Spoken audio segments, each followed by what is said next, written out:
Hey there, I'm Hack3900 and I like to make... That was weird. Hey there, I'm Nivmiz and I like to make games. Just recently, I participated in the GMTK Game Jam, a game jam hosted by the amazing YouTube channel Game Maker's Toolkit, which I definitely recommend checking out if you haven't already. Unfortunately, just about nothing went right. Today, I'll tell you the cautionary tale of my experience making a game in just 3 days.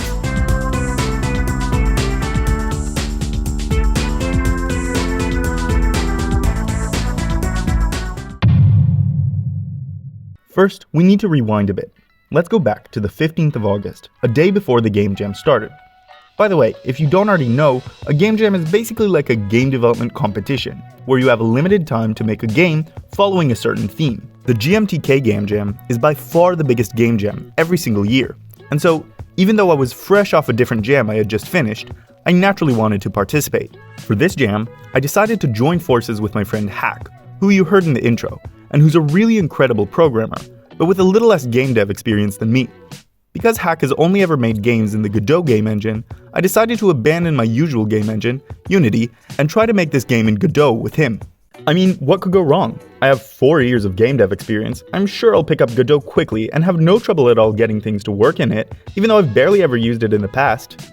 Anyway, when the jam started, the theme was revealed to be built to scale. And I didn't love this theme. I sat with Hack on a Discord call for nearly a whole hour, desperately trying to think of a cool and original game idea that we could make. We had a few nice ideas, but none that we thought could fit in the very limited time constraints. Oh, also, Hack only had the first day to work on the game. After that, I would have the sole responsibility of finishing and polishing it up into a playable state. We flipped through ideas quite a bit, but we ended up settling on one where you play as a small animal in a world that's too big for you. That way, you're not built to the scale of the world. We also had the pretty funny idea of making the main character a lizard, because that'd make the game fit the theme in even more ways.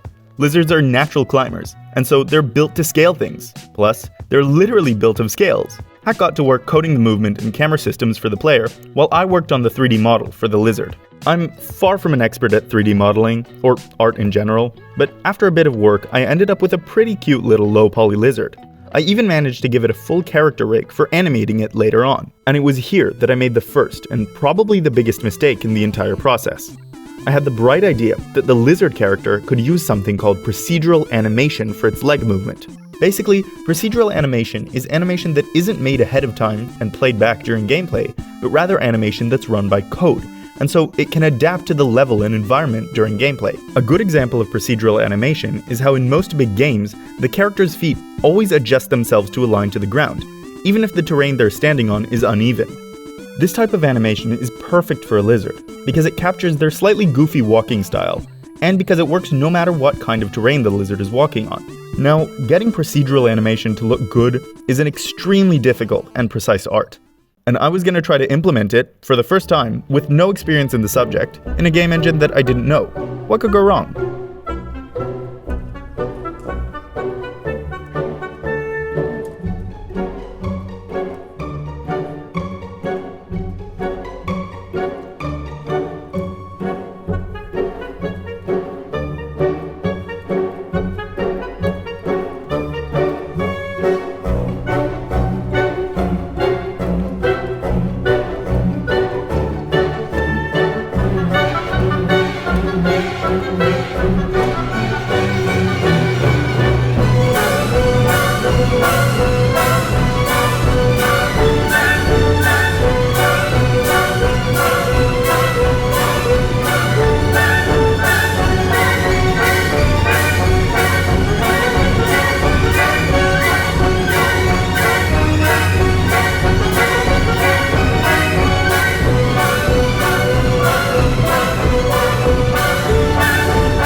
Yeah, this unfortunately took a long time to get working. After watching a tutorial, realizing the code from the tutorial didn't actually work, attempting to write my own version, and many hours of bug fixing and problem solving, I got this. A version that, while not perfect, was working well enough, and I had to call it there. I had at this point wasted the entire first day just making a walking lizard, and I had to start working on some more important mechanics. Luckily, Hack had done a lot of this work for me during the first day, implementing win and lose conditions, enemies, a few cool shaders, and we also had the idea to render the entire screen at a really low resolution, further stylizing the low poly graphics and making it look like pixel art. I went to sleep on the night of the first day, feeling exhausted but excited to see what I could make with this concept. While working on this project and making the lizard's movement feel just right, I had to apply a ton of different math concepts into my programming, like linear algebra and matrices. In order to brush up on these concepts, I used today's sponsor, Brilliant.org. Brilliant is a great learning platform with a strong focus on unique and interactive lessons. It's not all about memorization. You get to actually apply everything you learn with fun and challenging exercises. It also helps you get into the habit of learning a little bit every day, and building a streak feels awesome. If you're interested in getting into game development, Brilliant also has a giant collection of programming courses that can get you started learning how to code in Python, computer science concepts, and how to think like a programmer. To try everything Brilliant has to offer for free for a full 30 days, visit brilliant.org/nivmiz or click the link in the description. You'll also get 20% off an annual premium subscription. Thank you, Brilliant. On day 2, I looked at what I had. A lizard, movement, enemies, and not much else. And for some reason, I decided that my top priority, instead of being something that would actually bring the game closer to completion, like level design, was to expand on the lizard's movement. I toiled for hours trying to figure out Godot's rotation system from the documentation and from tutorials online, before finally realizing it was much simpler than what people were making it out to be, and coding a solution myself. I made the lizard align itself according to the surface you're standing on, essentially allowing you to climb on just about anything. This feature, though incredibly fun to play with, was absolutely a random tangent that I shouldn't have gone on. But I got back on track, modeling this cute little cactus to decorate the environment with, did some basic level design, and fixed some bugs that persisted with the lizard's movement. With a pretty incredible lizard, but no actual game loop in hand, I went to sleep, leaving the issue of turning this tech demo into a game to future me.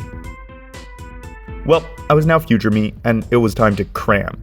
I still had a few fundamental issues I had to solve before I could design the world for the game, like the camera, for which I had to make my own custom system for bringing it closer to the player when colliding with objects. I also added this egg for the player to collect, finalizing the game idea into a sort of collect-a-thon. With only a few hours left on the clock, it was a race against time to make the level, so the game would actually be playable. I had mostly given up at this point on making the game a proper polished entry into the jam, but I really wanted to at least have something I could submit, and so I made the level, adding challenge after challenge, ripping off Breath of the Wild's tutorial, and even managing to decorate a bit. The final game loop ended up being just a fairly unorganized series of platforming or climbing challenges, at the end of which you'd collect an egg. In hindsight, a way to make the game feel a bit more coherent would have just been to separate the challenges into distinct levels, because as they are, they're just kind of scattered in the world. I finally made a very simple main menu, plus a win and lose screen. I came up with a very original and totally not stolen game name, and submitted the game. I wasn't actually very proud of what I'd made at the time. I felt like a failure for prioritizing the wrong things while having such a short time limit. But I do think I see the silver lining now, a couple weeks after the jam. I think the game I made is by far the best looking project I've made in 3D, and I think it ended up being a pretty satisfying experience to play, even if the game loop was pretty weak. From the very few reviews, it seems like people agree with me on that, and I think that's an overall nice note to end the challenge on. Thanks for watching.